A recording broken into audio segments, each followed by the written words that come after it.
Hi hello नमस्कार. मी मनीषा आणखी एका नवीन व्हिडिओमध्ये तुम्हा सर्वांचं मी मनीषा अगदी मनापासून स्वागत करते. तर फ्रेंड्स, खूप सारे व्हिडिओ आहेत आपल्या चॅनेलवरती पिको फॉलचे. तर हा नवीन व्हिडिओ मी तुम्हाला तुमच्यापर्यंत शेअर करणार आहे. हा व्हिडिओ तुम्ही नक्की बघा, जेणेकरून तुम्हाला खूप साऱ्या टिप्स ट्रिक्स आहेत. कारण की एका व्हिडिओमध्ये आपल्याला जे अनुभव आलेले असतात, 2 व्हिडिओमध्ये आपल्याला अनुभव आलेले असतात, तर ते अनुभव मी तुम्हाला जसे मला येतील तर तसे मी तुमच्यापर्यंत शेअर करीत असते. तर बरेचसे जण म्हणतात की ताई खोटं आहे, दिवसभरामध्ये तुम्ही एवढ्या साड्या पिको फॉल नाही करत आहे, असं तसं. तर नाही, मी करते पिको फॉल आणि एवढ्या साड्या माझ्याकडं कुठून येतात, हे बरेचसे जण मला कमेंट करत असतात की तुम्ही एवढ्या साड्या तुमच्याकडं कुठून येतात, आम्हाला पण द्या. परंतु ते शक्य नसतं तुम्हाला साड्या देणं. मला एका ताईची कमेंट होती की ताई मला पण कसं, आपण ज्या एरियामध्ये राहतो ना, तर तिथल्याच साड्या आपण घेतल्या पाहिजे, म्हणजे आपल्याला आपले कस्टमर ते सगळ्या ओळखीचे असतात. तर असो. आणि दुसरी गोष्ट म्हणजे मी पिको फॉलसाठी कधीच कलरचा जो रीळ असतो तो मी वापरत नाही. कारण का, तर कलरचा रीळ आपल्याला डबीमध्ये सुद्धा भरावा लागतो आणि वरच्या साईडने सुद्धा भरावा लागतो. तर मी हा पिको थ्रेड म्हणून असतो, तर तुम्हाला बऱ्याचशा व्हिडिओमध्ये मी दाखवलेलं पण आहे आणि या व्हिडिओमध्ये पण आहे, मी तुम्हाला दाखवेलच. तर आता सध्या मी करत आहे पिको म्हणजे फॉल जोडून घेत आहे साडीला. आणि तो साडीला फॉल जोडण्यासाठी कशा पद्धतीने मी तो फॉल जोडत असते. परंतु माझ्या कॅमेराचं सेटअप थोडंसं बिघडलं होतं, त्याच्यामुळं कॅमेरा उलटा सुलटा होत होता, त्याच्यामुळे ते व्यवस्थित काही आलंच नाही. तर चला असो. तर मी तुम्हाला थोडक्यातच माहिती मी तुम्हाला तुमच्यापर्यंत शेअर करीत आहे. तर म्हणजे साडी करण्यासाठी पिको थ्रेड जो असतो ना, तर तो 30 ते 35 रुपयापर्यंत भेटतो इझिली. म्हणजे 25 रुपयापासून आहे, कुठं 25ला भेटतो, कधी 30ला भेटतो.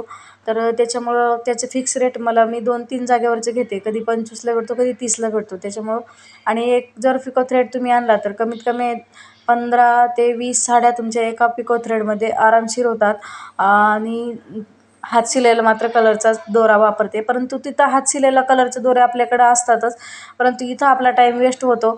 टाईम वेस्ट कसा होतो, म्हणजे ज्यावेळेस आपण रीळ भरायला पण टाईम लागतो, वरती दोरा पण चेंज करायला टाईम लागतो, तेवढ्या टायमिंगमध्ये आपली एक साडी पिको फॉल होते. मग अशा आणि ज्यावेळेस आपल्या शिलाई आपली पिको फॉलची जी मशीन असते, तर त्याला आपण इलेक्ट्रिक मोटर पण बसून घेतलेली असते, जेणेकरून आपल्याला जो पायाचा पेंडल असतो, म्हणजे आपण जो शिलाई मशीनला, तर तो मारायची गरज पडत नाही. मग या अशाने आपल्याला खूप फास्ट साड्या होतात.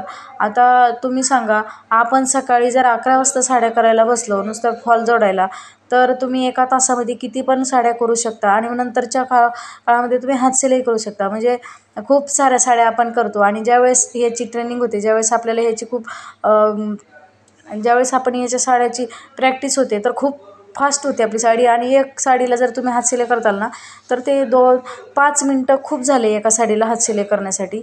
5 मिनटामध्ये आपण हातशिलाई करतो. कारण का, तर ते किती असतं ते हातशिलाई करण्यासाठी, थोडं फारच असतं, तर मग त्याच्यामुळे खूप फास्ट होतं. तर अशाच पद्धतीने हा जो आहे, तर तुम्हाला दाखवलेला पिको थ्रेड आहे. तर या पद्धतीने मी फॉल जोडून घेत असते. आता मी तुम्हाला दाखवणार आहे हातशिलाई. तर हातशिलाई करण्यासाठी बरेचसे जण आपल्याला खूप साऱ्या कमेंट असतात की ताई तुम्ही दोरा किती घेता, किंवा तुमच्या दोरा म्हणजे पूर्णपणे संपतो का, म्हणजे पूर्ण तुमची जी हातशिलाई तेवढ्या दोऱ्यामध्ये होती का. तर हो, तेवढ्या दोऱ्यामध्ये माझी हातशिलाई आरामशीर होती, तेवढाच दोरा मी घेत असते. तर तो दोरा मग जर दोरा जास्त घेतल्यानंतर बरेचसे जण म्हणतात की त्याची गाठ होते आणि खूप परेशान होते. तर गाठ न होण्यासाठी एक ट्रिक्स मी तुम्हाला सांगणार आहे या व्हिडिओमध्ये, तर तुम्ही ती नक्की पहा. तर हे पाहू शकता फॉलो, ज्यावेळेस आपण हातशिलाई करतो, तर त्यावेळेस सर्वात महत्त्वाची गोष्ट म्हणजे ज्यावेळेस आपल्या साडीच्या आणि फॉलच्यामध्ये आपल्याला चुनट येते. आणि ही चुनट का येते, तर हे बऱ्याचशा जणाला माहीत असतं. आणि म्हणजे आपल्या फॉल व्यवस्थित जोडल्या जात नाही, मग आपण परत उसवतो, परत बसवतो. असं न करण्यापेक्षा आपण एक ती ट्रिक असतं ते आता ज्यावेळेस तुम्ही सुरुवातीलाच फॉल जोडायला घेता, तर त्यावेळेस पूर्ण साडी अशी व्यवस्थित घ्यायची. आणि व्यवस्थित सुरुवातीपासूनच तुम्ही जर व्यवस्थित घेतली ना, तर ती चुनट येणार नाही. परंतु कधी कधी असं होतं की सुरुवातीपासून घेतल्यानंतर मधीच चुनट यायला सुरुवात होते, प्लेट होती. तर मग तसं कसं करायचं, आणि जे बोट असतं आपलं अंगठा आणि बोट, त्यांनी प्रेस करायचं. म्हणजे त्यांनी जर प्रेस केलं ना, तर साडी खूप आणि फॉल पण त्याच्यामध्ये दोन्हीमध्ये पण चुनट येणार नाही किंवा प्लेट येणार नाही त्याच्यामध्ये. तर अशा पद्धतीने त्याला पण चुनट न येण्यासाठी ही एक ट्रिक आहे. आणि दोऱ्यामध्ये गाठ बसते, तर गाठ कशी बसते हे मी तुम्हाला सांगणार आहे. तर गाठ बसते म्हणजे का, आपला दोरा खूप मोठा असतो आणि दोरा मोठा असल्यानंतर प्रत्येकाला माहीत असतं की आपल्या गाठ बसते. तर मग त्यावेळेस कसं केलं पाहिजे. आता हे तुम्ही बघू शकता, ज्यावेळेस आपण फॉल बसवतो आणि तो पिको थ्रेड वापरलेला असतो तर ते पाहू शकता तुम्ही. आणि ह्या पिको थ्रेड वापरायची 2 कारणं म्हणजे आपली साडी ज्यावेळेस खराब होते ना, तर त्यावेळेस आपण पिको दोरा रोज रोज जर साडी तुम्ही धुत असाल तर ती रोज साडी जर धुतल्याने पिको थ्रेड रोजच्या धुण्याने कधीच खराब होत नाही. हातशिलाईचा जो आपला दोरा असतो पायापाशी सतत असतो तो, म्हणजे आपला रीळ, तर रीळ पायापाशी सतत असल्यामुळे काय होतं की पाण्याने तो कुसतो धुवून धुवून धुवून, आणि आपला फॉल जो आहे साडी खराब होण्याच्या अगोदरच आपला फॉल खराब होतो. त्याच्यामुळं तुम्ही पिको थ्रेड वापरला पाहिजे. आणि दुसरी गोष्ट म्हणजे आपल्याला आपला टायमिंग वाचतो. तर ह्या अशा पद्धतीने मी पिको फॉल करत असते. आता दोरा तुम्ही पाहू शकता आणि फिनिशिंग खूप सुंदर येते, अतिशय भारी फिनिशिंग येते याच्यामध्ये.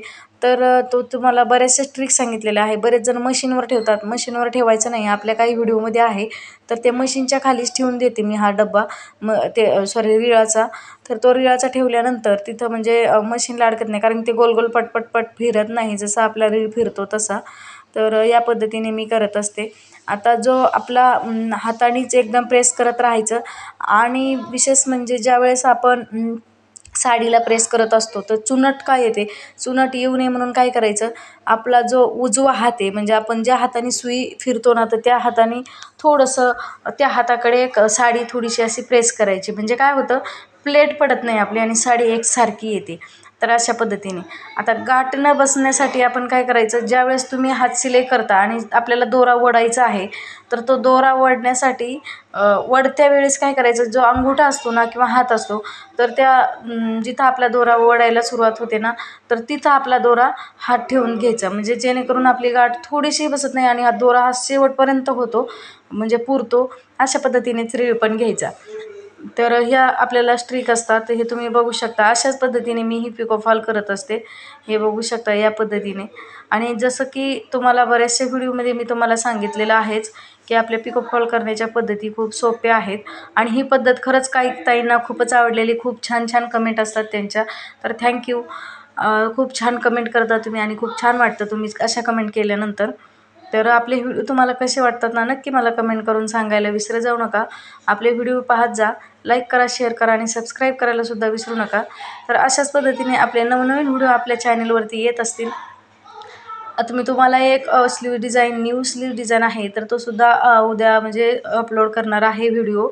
तर तो सुद्धा तुम्ही नक्की बघा. आणि आपल्या चॅनेलवरती ब्लाऊजची जी कटिंग टिचिंग असतात तर त्यासुद्धा खूप सोप्या पद्धतीने मी तुम्हाला सांगितलेल्या आहेत. त्यासुद्धा तुम्ही आपल्या चॅनलवरती जाऊन बघू शकता. खूप छान असे आपले व्हिडिओ असतात. तर चला आपण पुन्हा भेटू नवीन एका व्हिडिओमध्ये. तोपर्यंत फ्रेंड्स, बाय बाय.